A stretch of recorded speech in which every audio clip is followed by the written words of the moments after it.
Bab 414. Wira yang belum pernah melihat Dodi bersikap seperti ini pun bertanya dengan rasa ingin tahu, masalah apa? Dodi mengeluarkan selembar surat pengangkatan dan berkata, aku ingin pergi ke ibu kota. Panglima Yuda melaporkan kontribusi militerku, lalu Menteri Perang memutuskan untuk mengangkat aku sebagai Jenderal Batalion. Dalam pertempuran pertama di luar kota, Dodi mengalahkan Raharja si Jenderal pengkhianat dan membunuh hampir 100 prajurit kavaleri bangsa Agrel. Dalam pertempuran kedua di dalam kota, Dodi juga membunuh hampir 100 prajurit kavaleri bangsa Agrel. Dalam pertempuran ketiga, markas bangsa Agrel berhasil dihancurkan dan dalam pertempuran keempat, perbatasan Loko direbut kembali. Dalam 4 pertempuran itu, Dodi membunuh hampir 400 orang prajurit elit bangsa Agrel. Jumlah musuh yang dia bunuh adalah yang kedua terbanyak setelah Panglima Yuda. Jadi, meskipun Dodi hanya rakyat biasa, Menteri Perang membuat pengecualian dan memberinya jabatan militer tingkat ke-6 atas, yakni Jenderal Batalion. Wira membaca surat pengangkatan itu dan berkata, kamu akan pergi dengan Panglima Yuda. Iya, Dodi berkata dengan penuh semangat, kerajaan sudah mengeluarkan dekret, memerintahkan Panglima Yuda kembali ke ibu kota untuk melaporkan tugas, mengangkut jenazah Raja Tanui dan Jenderal bangsa Agrel, serta mengawal Pangeran Giandra. Waktu Panglima Yuda melewati desa Pimola nanti, aku akan ikut bersamanya. Wira memikirkannya sejenak sebelum bertanya, apa Paman Hasan setuju?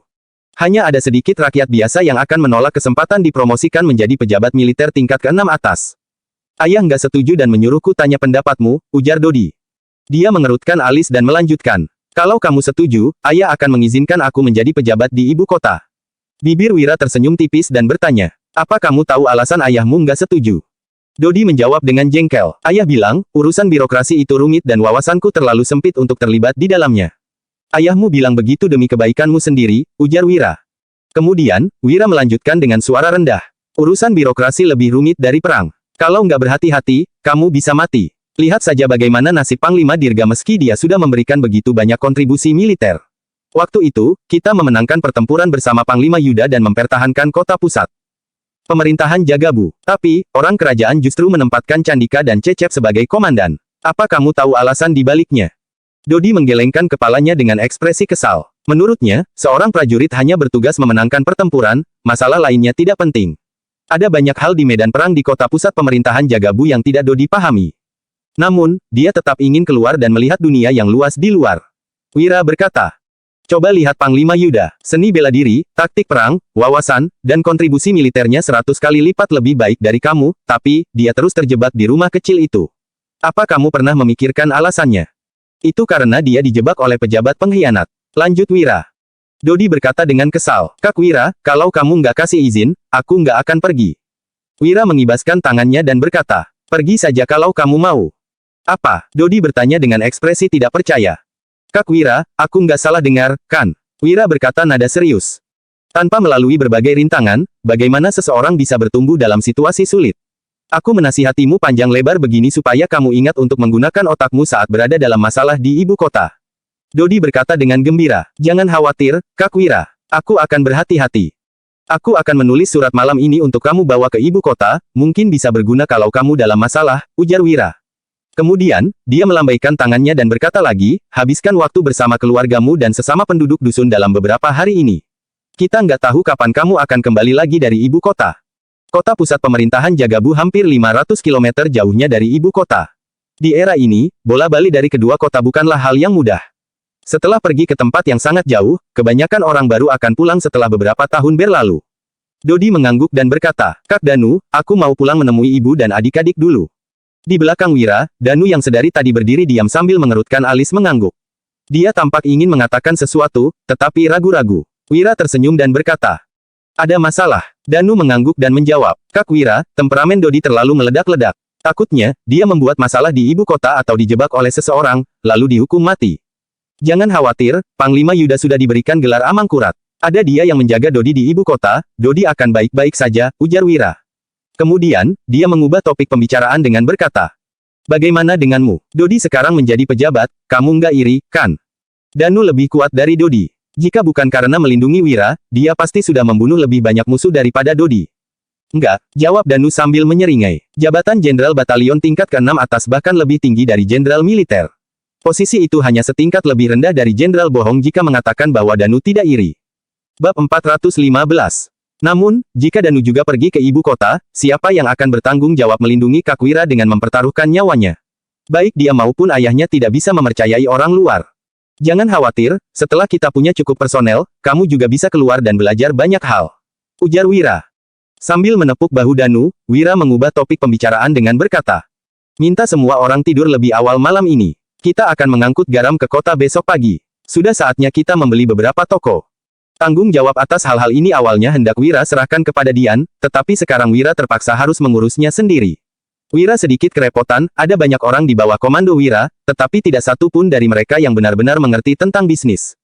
Kemampuan pasukan Zirah Hitam dan prajurit veteran dalam membunuh musuh dan mengawal tidak perlu diragukan lagi. Namun, mereka sama sekali buta soal bisnis. Saat ini, satu-satunya orang yang tahu cara berbisnis adalah Lestari. Selain Lestari, Gavin juga paham sedikit. Hanya saja, keduanya sudah disibukkan dengan urusan di dusun. Sebelum fajar menyingsing keesokan harinya, iring-iringan kereta kuda melaju menuju Kabupaten Uswal. Kemudian, mereka memasuki kota. Tepat pada saat fajar menyingsing, Wira dan sekelompok orang lainnya pergi ke bakso ikan Uswal untuk sarapan. Setelah itu, Wira membawa mereka semua ke pengadilan daerah. Semua toko milik keluarga Silali dan keluarga Suteja telah disita oleh pengadilan daerah. Untuk menyewa atau membeli toko, Wira harus pergi ke pengadilan daerah. Wira terkejut mendapati pengadilan daerah disesaki orang-orang. Semua petugas pengadilan dan pejabat kecil ada di sana, bahkan Fadil yang berseragam militer juga ada di sana. Sepertinya ada peristiwa besar yang sedang terjadi. Melihat kedatangan Wira, semua orang di pengadilan daerah terkejut. Mereka masih mengingat apa yang terjadi beberapa hari lalu. Seorang petugas pengadilan masuk ke dalam untuk melapor. Tak lama kemudian, Iqbal keluar dan mengepalkan tinjunya sambil berkata, Tuan, kebetulan aku juga sedang mencarimu. Wira bertanya dengan heran. Apa yang terjadi di pengadilan daerah? Semua ini berkat Tuan Wira, ujar Iqbal. Iqbal tersenyum dengan rendah hati sebelum menjelaskan. Belum lama ini, rencana Tuan untuk menaklukkan orang kaya dan membangun infrastruktur dibahas di kerajaan. Yang Mulia memutuskan untuk mencobanya di satu wilayah. Aku ditunjuk sebagai prefektur kota pusat pemerintahan Velada di Provinsi Sebra dan akan mulai menjabat hari ini juga. Selamat, ya, ujar Wira seraya menangkupkan tinjunya sebagai ucapan selamat.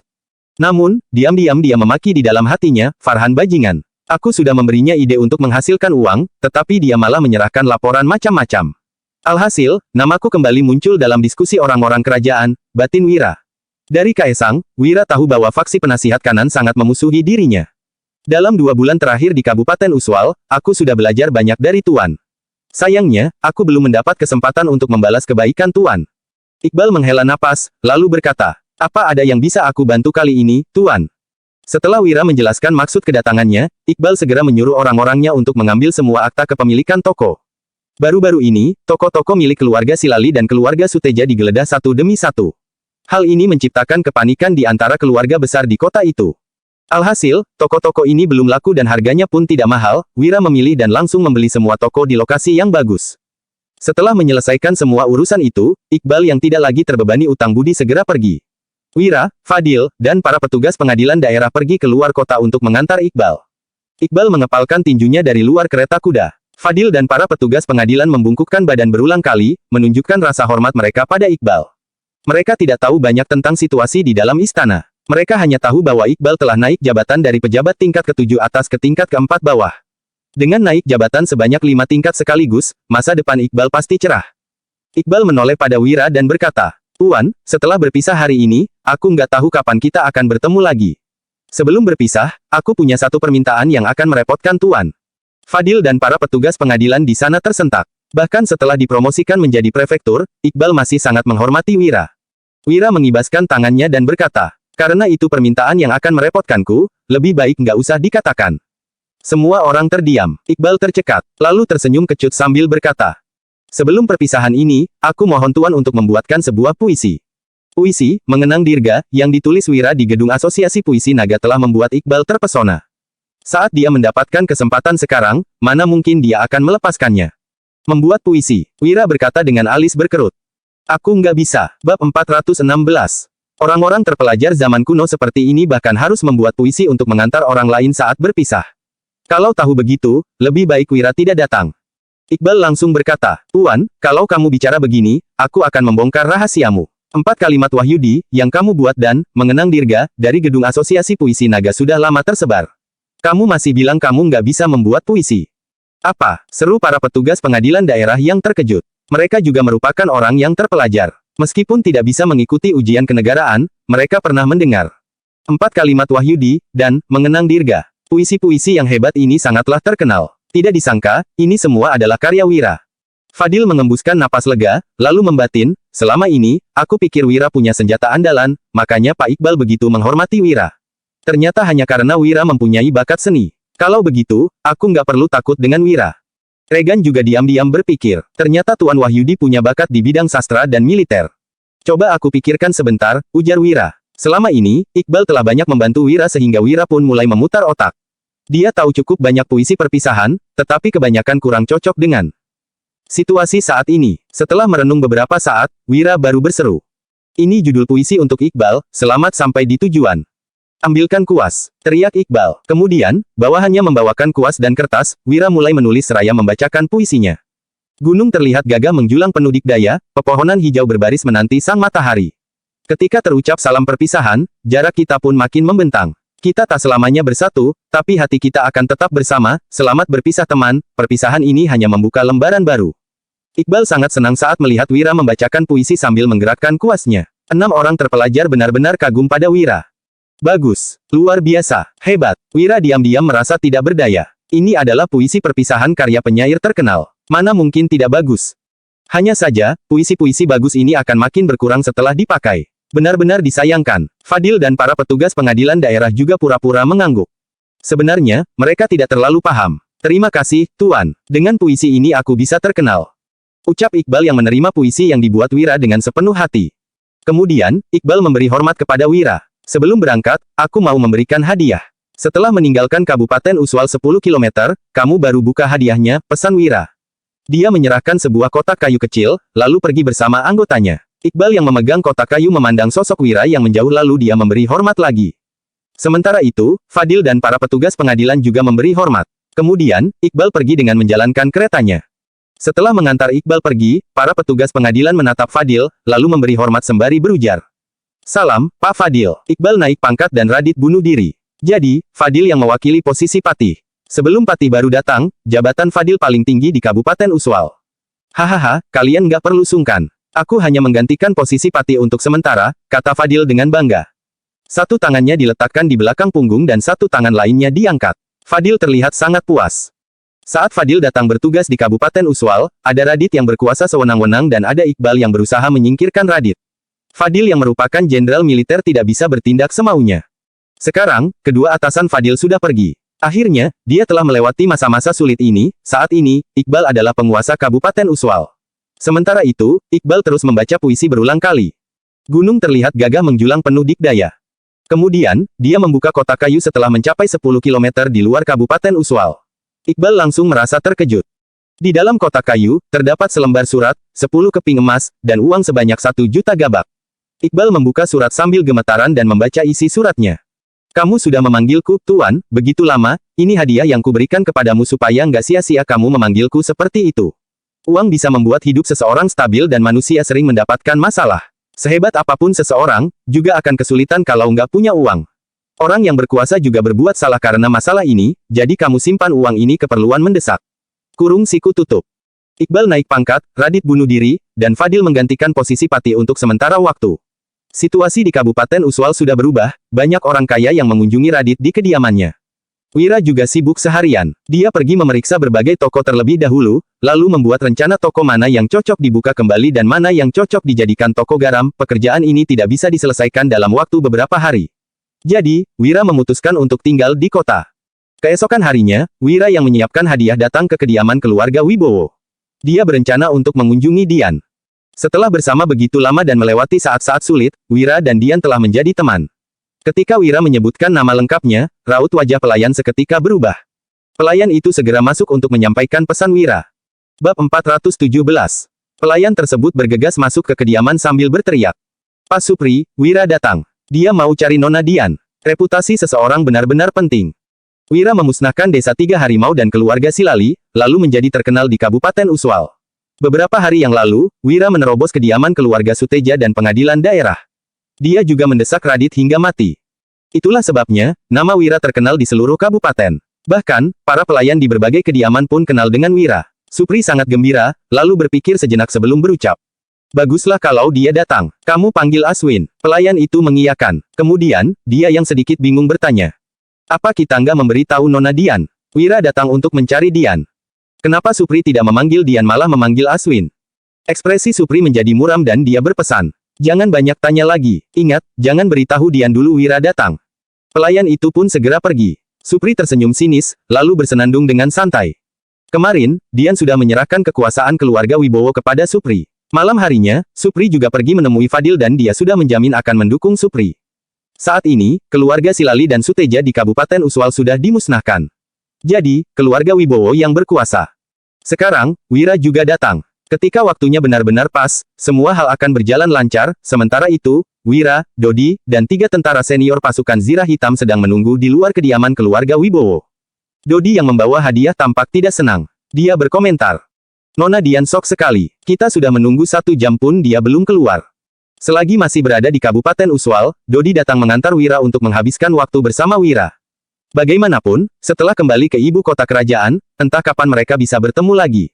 Wira tersenyum seraya tersenyum. Wanita memang begitu, kita maklumi saja.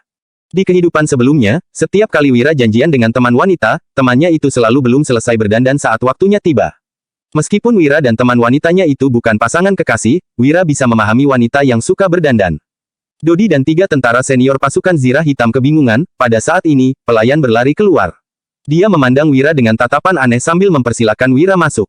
Wira pun masuk ke ruang tamu di bawah arahan pelayan dan melihat seorang pria parubaya. Kamu Wira? Iya, tanya Supri yang duduk di kursi utama. Dia tidak berdiri dan melirik Wira sekilas. Kemudian, Supri menyesap teh, lalu memperkenalkan diri. Aku paman keduanya Dian. Padahal Supri sengaja mengabaikan Wira selama 1 jam, tetapi Wira tetap menunggu dengan sabar di luar. Sudah jelas Wira tergila-gila dengan Dian sehingga dia buru-buru ingin bertemu lagi dengan Dian, kalau begitu, berarti Supri bisa mengendalikan Wira. Di luar ruang tamu, raut wajah Dodi dan 3 tentara senior pasukan Zirah Hitam tampak muram. Supri ini sangat sombong. Dia tidak berdiri, tidak mempersilakan orang lain duduk, dan tidak menyeduh teh untuk menyambut tamu yang datang. Supri bahkan tidak menunjukkan tata krama menerima tamu yang paling mendasar. Dia benar-benar meremehkan tamunya, Wira berujar sembari mengernyit. Pas Supri, aku datang mencari Dian. Sebenarnya, Dian tidak memberi tahu Wira kondisi keluarga Wibowo, namun, Wira tahu cukup banyak dari Tommy. Supri diam-diam mencelakai Dian dan adiknya setelah ayah Dian meninggal. Dia bahkan menjodohkan Dian dan memaksa Dian menikah 3 kali dengan statusnya sebagai senior. Kali ini, ketika Dian pergi kota pusat pemerintahan Jagabu, Joshua hampir mati tenggelam. Raut wajah Supri menjadi muram dan dia berucap. Kamu begitu buru-buru mau bertemu keponakanku, iya. Apa kamu pernah berpikir keluarga Wibowo akan dipermalukan kalau kabar kalian berdua bertemu tersebar? Bab 418. Wira menyipitkan matanya sambil berucap. Kamu menyuruh pelayan membawaku masuk hanya untuk mengatakan ini. Tentu saja bukan, sahut Supri. Kemudian, dia meletakkan cangkir teh dan jari tangannya mengetuk meja. Dia melanjutkan. Keluarga Wibowo itu keluarga besar, bukan keluarga kecil dari desa. Dian itu nona besar keluarga Wibowo, jadi kami harus memperhatikan reputasinya agar enggak mempermalukan leluhur. Ekspresi Dodi pun terlihat muram. Keluarga kaya kabupaten saja berani berlaga di depan Wira. Wira menimpali dengan ekspresi datar. Terus terang saja, enggak perlu berbelit-belit. Wira tahu bahwa Supri menghalanginya karena merencanakan sesuatu. Supri tersenyum seraya berkata, kamu boleh bertemu dengan Dian, tapi enggak boleh enggak jelas seperti ini. Nanti, orang-orang akan bergosip. Wira mencibir, lalu membalas. Aku hanya mengunjungi Dian sebagai teman biasa. Supri mendengus, lalu berujar. Teman biasa. Kalau kalian itu teman biasa, Dian nggak akan menangis setelah Tommy menyampaikan pesan kepadanya. Selain itu, kamu juga nggak akan menunggu Dian dengan sabar setelah kuabaikan selama 1 jam. Raut wajah Wira menjadi muram. Sepertinya, Supri salah paham dengan hubungan Wira dan Dian sampai-sampai Supri sengaja mengabaikan Wira selama 1 jam. Bukan hanya itu, ada apa dengan Dian? Kenapa dia masih belum keluar? Sepertinya Dian tidak tahu bahwa Wira datang. Aku juga nggak akan bicara omong kosong denganmu lagi. Kamu boleh menemui Dian, bahkan bisa bersama setiap hari. Tapi, kamu harus memberinya status. Ujar Supri dengan ekspresi tegas. Dia menunjukkan sikapnya sebagai seorang senior. Status apa? Tanya Wira seraya mengernyit. Supri menjawab sembari mengelus janggutnya. Aku tahu kamu sudah menikah, jadi nggak mungkin menyuruhmu cerai. Kalau begitu, kamu bisa menjadikan Dian selirmu. Selir, seru Wira yang terkejut. Sebelum melakukan perjalanan waktu, Wira juga pernah berpikir untuk kembali ke zaman kuno agar bisa mempunyai istri yang banyak, akan tetapi, setelah melakukan perjalanan waktu dan melihat kelembutan Wulan, Wira sama sekali tidak berpikir untuk memiliki banyak istri. Lagi pula, Wira hanya menganggap Dian sebagai rekannya dalam bisnis. Dia tidak memikirkan hal lain. Apa sebenarnya yang direncanakan Supri? Bisa-bisanya dia menyuruh Wira menjadikan Dian sebagai selirnya. Supri mendengus, lalu berucap, meski hanya selir, kamu tetap harus memberikan mahar. Dian itu wanita yang sangat cantik di seluruh kabupaten, bahkan kota pusat. Dia juga pandai mengurus usaha dan bisa menghasilkan uang banyak untuk keluarga sehingga dia itu pembawa keberuntungan. Jadi, maharnya harus banyak agar bisa sepadan dengan status keluarga Wibowo. Mau mahar, seru Wira. Akhirnya, dia paham dengan maksud Supri. Kemudian, Wira mencibir, lalu melanjutkan. Sebenarnya, Pak Supri mau apa? Supri menyesap teh, lalu menyahut. Kamu juga nggak punya barang bagus, kalau begitu, kamu berikan resep rahasia pembuatan gula kristal dan sabun sebagai mahar untuk keluarga Wibowo. Apa? Ujar Dodi dan 3 tentara senior pasukan Zirah Hitam yang marah. Supri lebih serakah dari keluarga Suteja. Dia bukan hanya ingin merebut resep rahasia pembuatan gula kristal, bahkan juga menginginkan resep rahasia pembuatan sabun. Benar-benar cari mati. Hehe, Wira tertawa setelah Supri mengungkapkan niat jahatnya, lalu bertanya. Ini kemauanmu atau Dian? Supri menjawab dengan penuh keyakinan. Ini kemauanku dan Dian. Kalau kamu ingin bertemu Dian, serahkan 2 resep rahasia itu. Wira hanya mencibir dan tidak berkata apa-apa. Dia dan Dian membeli properti dengan harga murah di kota pusat pemerintahan Jagabu, lalu mendapatkan 15 miliar gabak. Ketika Dian mengirim surat untuk mengucapkan perpisahan dengan Wira, Dian sama sekali tidak mengungkit uang ini. Dian bahkan tidak menginginkan uang sebesar 1,5 miliar gabak, mana mungkin dia mengincar 2 resep rahasia ini. Keuntungan dari penjualan gula dan sabun memang tinggi, tetapi untuk mendapatkan 1 miliar lebih juga membutuhkan waktu yang lama. Supri melanjutkan perkataannya dengan sombong. Jangan nggak rela, kalaupun punya 2 resep rahasia, memangnya kamu bisa mendapatkan keuntungan sebesar apa? Kalau menjual sabun di sekitar kabupaten, memangnya bisa untung berapa? Selain itu, gula kristal memang mahal, tapi harus dijual di kota provinsi. Apa ada orang dari Dusun Darmadi yang pernah pergi ke kota provinsi? Jadi, sebaiknya resep rahasia ini diserahkan kepada keluarga Wibowo, baru bisa menghasilkan banyak uang. Tentu saja keluarga Wibowo nggak akan merugikan kalian, bagaimana kalau kami beri kalian keuntungan 10%? Lanjut Supri. Supri menjanjikan keuntungan 10% terlebih dahulu. Setelah mendapatkan resep rahasianya, dia akan menyingkirkan Wira. Kemudian, Wira tertawa, lalu bertanya. Hehe, bagaimana kalau aku nggak setuju? Itu gampang, celetuk Supri. Bab 419. Supri menepuk tangannya. Kemudian, seorang pria parubaya yang memegang tongkat, bertubuh bungkuk, bergigi kuning, dan berpenampilan kotor berjalan masuk terlatih-tatih. Dia terlihat takut-takut saat berkata. Pak Supri cari saya. Supri menunjuk Aswin seraya berucap. Kalau kamu nggak setuju, aku akan menikahkan Dian dengan dia. Aswin merasa terkejut dan juga senang. Entah apa yang dia pikirkan sehingga dia terus menelan ludah. Wira yang murka berujar, atas dasar apa kamu menentukan pernikahan Dian? Menikahkan Dian dengan pria seperti ini sama saja dengan membunuh dia. Supri mendengus, lalu menjawab. Karena aku ini pamannya. Orang tuanya sudah meninggal, aku ini satu-satunya senior Dian. Aku bisa menentukan pernikahannya. Kalaupun dituntut sampai pengadilan daerah, aku juga bisa menang. Begitu Iqbal pergi, tidak ada yang bisa membantu Wira lagi di pengadilan daerah. Sekarang, Fadil yang menjadi pemimpin di pengadilan daerah dan Fadil adalah teman lama Supri. Kemarin, Fadil sudah berjanji untuk mendukung Supri sepenuhnya. Pernikahan anak harus ditentukan oleh orang tua dan hal ini didukung oleh pemerintah. Wira menimpali sembari menyipitkan mata. Kamu nggak pantas menjadi seniornya karena kamu mencelakainya demi keuntungan sendiri. Supri mendengus, lalu menyahut. Sekalipun aku mencelakainya, itu juga lebih baik daripada punya hubungan nggak jelas dengan kamu. Kalau kamu nggak setuju, silakan pulang. Hari ini, aku akan langsung mengadakan pernikahan untuk Dian dan Aswin. Terima kasih, Pak Supri. Ujar Aswin seraya berlutut. Ekspresinya tampak licik. Dian itu secantik Dewi. Jika Aswin bisa menyentuhnya, dia benar-benar beruntung. Aku nggak akan setuju, sahut Wira. Kemudian, dia berjalan keluar seraya berkata. Aku mau bertemu dengan Dian. Dodi dan 3 tentara senior pasukan Zirah Hitam juga mengikuti Wira. Supri tiba-tiba berdiri dan berseru. Hentikan dia. 20 lebih pelayan menyerbu keluar sambil memegang senjata. Wira, berani sekali kamu bertindak seenaknya di kediaman keluarga Wibowo. Ucap Supri. Setelah itu, dia berjalan keluar ruang tamu dan meletakkan kedua tangannya di belakang punggung. Dia berujar dengan arogan seraya berdiri di koridor. Kamu pikir sekarang ini masih sama seperti kemarin, ada Iqbal yang mendukungmu. Saat ini, Fadil yang memimpin di Kabupaten Uswal dan dia itu teman lamaku. Wira mencibir, lalu menimpali. Jadi ini yang membuatmu percaya diri. Niat membunuh 3 tentara senior pasukan Zirah Hitam meluap. Bisa-bisanya orang kaya ini mengancam penasihat militer yang mengalahkan 100.000 bangsa Agrel dengan mengandalkan seorang jenderal militer, Supri berucap dengan serius. Tentu saja, sekarang, situasi di Kabupaten Uswal sudah berubah. Perintahku pasti berpengaruh. Jadi, apa kamu setuju menyerahkan 2 resep rahasia? Wira tidak peduli dan terus berjalan ke depan. Dia menjawab.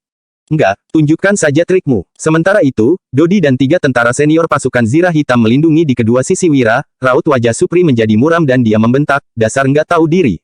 Serang, orang ini menerobos kediaman orang lain dan berniat mencelakai anggota keluarga wanita ini. Tangkap dia dan bawa ke pengadilan daerah untuk dihukum. Tangkap dia, seru 20 lebih pelayan yang menyerbu ke depan. Mereka semua adalah orang kepercayaan Supri. Pelayan biasa seperti ini mana mungkin bisa melawan Dodi dan 3 tentara senior pasukan Zirah Hitam yang sering membunuh. Hanya dalam waktu singkat, semua pelayan tumbang dan sama sekali tidak bisa menghentikan langkah Wira. Supri yang kesal berteriak, "Pelayan, pergi kabari Pak Fadil di pengadilan daerah agar dia bisa mengerahkan pasukannya untuk menangkap penjahat ini."